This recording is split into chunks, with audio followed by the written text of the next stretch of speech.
அம்மனருள் TV நேயர்களுக்கு வணக்கம். நான் டாக்டர் தீபா லலன். இன்னைக்கு நம்ம என்ன டாபிக் பத்தி டிஸ்கஸ் பண்ண போறோம் அப்படின்னா, சனி பெயர்ச்சி பலன்கள் தாங்க. என்னம்மா சனி பெயர்ச்சி பலன்கள் நான் ஆல்ரெடி உங்களதே பார்த்திருக்கேனேம்மா அப்படின்னா உண்மைதாங்க. சனி பெயர்ச்சி பலன்கள் வந்து பாருங்க, இந்த சனி பெயர்ச்சி வந்து கொஞ்சம் கன்ஃபியூஷனா தான் இருந்துச்சு.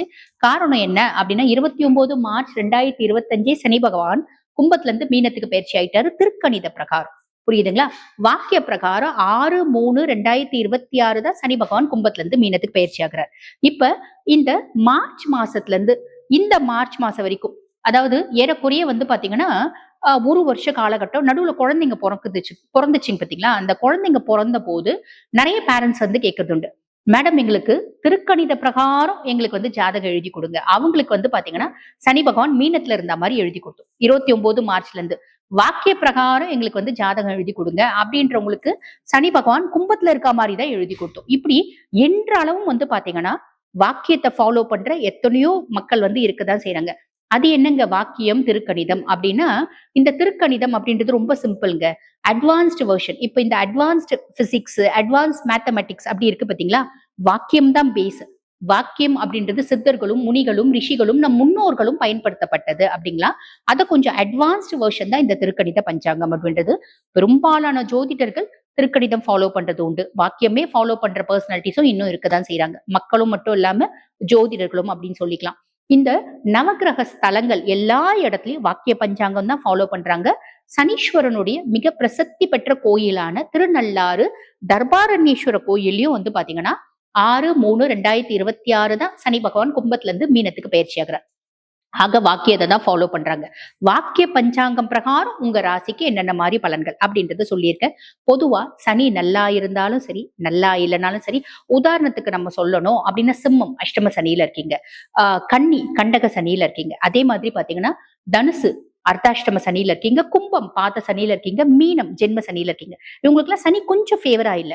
அப்படி ஃபேவரா இல்லாத பர்சனாலிட்டிஸ் கூட வந்து பாத்தீங்கன்னா 1/6/2026 உங்களுக்கு வந்து பாத்தீங்கன்னா குரு பயிற்சி இருக்கு. குருனுடைய பார்வை சனி மேல படியுது. அப்ப 6ஆம் மாசம் வரைக்கும் தாங்க சின்ன சின்ன கஷ்டங்களும் இடையூறுகளும். அதுக்கப்புறம் எதுவுமே இல்ல, சௌக்கியமா இருப்பீங்க. ஆனா சனி தான் வந்து பாத்தீங்கன்னா உங்களுக்கு எடுக்கக்கூடிய ஒரு நிலையில இருக்கிறான் அப்படின்னாலும் சனி எப்ப கெடுக்க மாட்டான் அப்படின்னா, நீங்க பாட்டு நீங்க உண்டு உங்க வேலை உண்டு அப்படின்னு நியாயம் தவறாம நீதி தவறாம முடிஞ்ச வரைக்கும் நியாயத்தோட நம்ம தொழில் செஞ்சாலும், நம்ம பாட்டு நம்ம வேலையை செஞ்சாலும், கடின உழைப்பாளிகளா இருந்தாலும் சிவனேன்னு இருந்தாலும் சனி கெடுக்க மாட்டான். ஞாபகம் வச்சுக்கோங்க. ஏன் அப்படின்னா சனி யாருக்கும் பாரபட்சம் பார்க்க மாட்டாங்க.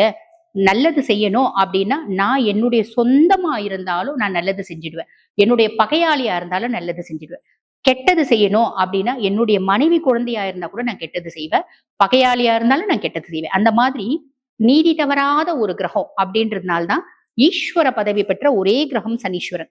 அதே மாதிரி நீதிமான் அப்படின்னு சொல்லக்கூடிய ஒரே ஒரு கிரகம் யாரு அப்படின்னா சனீஸ்வரன் தான். சனிக்கு அப்படின்ற உரிய மரியாதையை நம்ம கொடுக்கணும் அப்படின்னா ரொம்ப சிம்பிள்ங்க. அவரை பசிஃபை பண்ணணும், அவரை அமைதிப்படுத்தணும் அப்படின்னாலும் ரொம்ப சிம்பிள். நீ கடின உழைப்பாளியா இரு. நீ உண்டு உன் வேலை உண்டு. வேலைதான் உனக்கு பிரதானம்.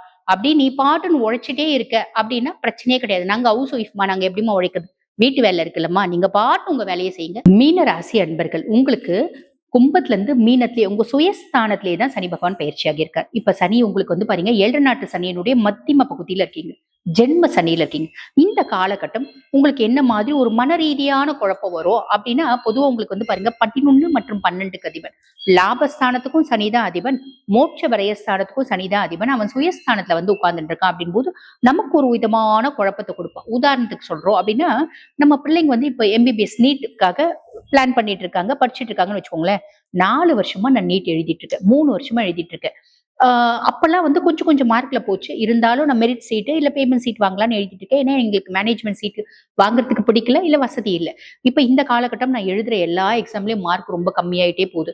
என் கூட படிச்சவங்க இன்ஜினியரிங் ஃபைனல் இயர் வந்துட்டாங்க. அவங்களாம் அடுத்த வருஷம் நல்லா சம்பாதிக்க போறாங்க. நான் தப்பு பண்ணிட்டனோ, நான் தெரியாம 3 வருஷம் இதுலயே வந்து ஸ்டிக் ஆன் பண்ணிட்டனோ, நான் தப்பு பண்ணிட்டேன், எல்லாம் உன்னாலதான் அப்படின்னு அம்மா கூட சண்டை போடுறது, என்ன உன்னாலதான் அப்படின்னு அப்பா கூட சண்டை போடுறது, சாப்பிடுறது இல்ல, ராத்திரி ஃபுல்லா தூங்குறது இல்ல, அழறது, பெட்ஷீட்டை போத்தின்னு அழறது, இப்படி நிறைய விஷயங்கள், தூக்கி எறியுறது, அம்மா சாப்பாடு கொண்டு போய் கொடுத்தா சாப்பாடு வேண்டாம் ஒண்ணு வேண்டாம் அப்படின்னு தூக்கி எறியுறது. இந்த மாதிரி ஒரு இனம் புரியாத குழப்பத்துல வந்து பாத்தீங்கன்னா மீனராசி அன்பர்கள் இருப்பீங்க. படிக்கிற குழந்தைகளா இருந்தா இப்ப மத்தியம வயசு அப்படின்னா ஒரு விஷயத்த நம்ம முடிவு பண்ணிடுவோம். முடிவு பண்ணிட்டு அதை செய்ய ஆரம்பிப்போம். அது கொஞ்சம் நம்மளுக்கு வந்து சக்சஸ் ஆகல, கான்ஸ்டன்டா வந்து பாத்தீங்கன்னா ஃபெயிலியர்ஸ் நோக்கி போதும் போது நம்ம இதை செஞ்சிடக்கூடாது.